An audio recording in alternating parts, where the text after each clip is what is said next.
Hello guys, dalam video kali ini saya mau share dengan kamu pertanyaan seorang kawan kita atau rakan kita. Ya, dia tanya, apa yang perlu kita ada kalau kita mau buat satu perniagaan? Apa yang perlu kita sediakan? Yang disediakan guys, yang ini yang saya boleh kongsi dengan Anda. Yang kita boleh sediakan adalah mindset kita, cara kita berpikir. Ingatlah, kamu ataupun kita, apabila kita menempuh sesuatu perniagaan, ingatlah bahwa suatu perniagaan itu bukan mudah. Anda akan mengalami pelbagai masalah, kencaman lah, dan komentar daripada pelanggan, dan bermacam-macam masalah lagi ataupun cabaran yang membuatkan kadang-kadang kita berputus asa. Ya, cabaran kedua yang kita selalu terima yang membuat kita rasa kecewa, yaitu kadang-kadang kita terlalu banyak utang. Jadi Anda perlu tahu, kalau Anda buat bisnis, Anda perlu sediakan mindset yang tetap, ya, ilmu yang cukup. Kalau seandainya Anda fikir hanya duit dapat untung, jangan harap ya kita boleh dapat untung yang besar kalau kita berfokus kepada keuntungan. Haruslah kita berpikir bagaimana untuk kita membantu pelanggan kita. Itu perkara yang pertama dulu. Mindset nih sebagai usahawan nih, tidak boleh dia berpikir hanya berpikir ke sekadar untung saja. Tahu ya? Jadi kalau kamu fikir pasal pelanggan, apa yang pelanggan nak, insya Allah rezeki itu akan datang sendiri. Ya, dalam produk apapun yang kamu keluarkan, kamu kena pastikan dia memenuhi kehendak orang ramai, bukannya kehendak diri kita, ya. Dan kenapa kadang-kadang kita gagal? Sebab kita gagal untuk belajar, ya, bagaimana untuk mengurus keuangan, bagaimana production kita, macam mana kita laksanakan. Dia kena ada ilmu yang cukup untuk kita lompat kepada satu bidang yang cukup mencabar.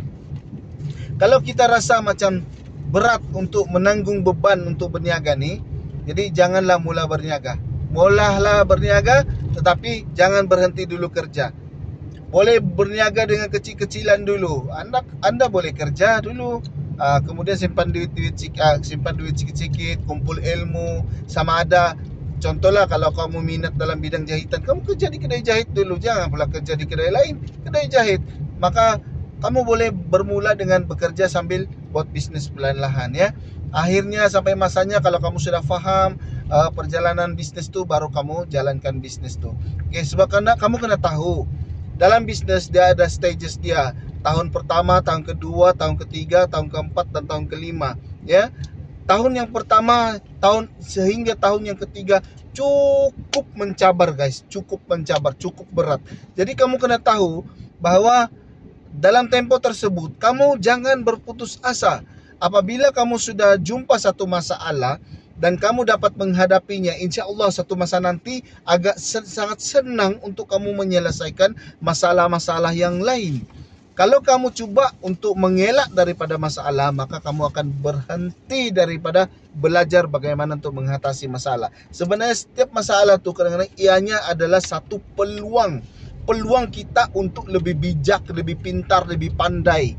Jadi jangan berhenti untuk belajar juga guys.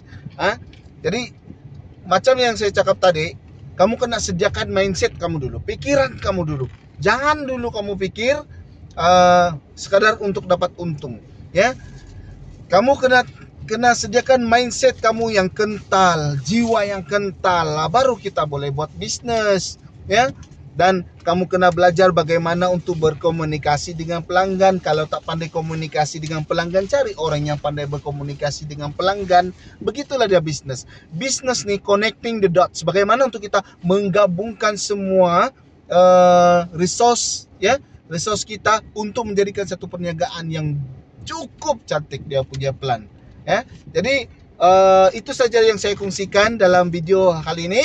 Diharap dapat membantu rekan kita yang sekarang sedang macam rasa kecewa, putus asa. Jangan sama sekali kecewa guys. Jatuh bangkit lagi.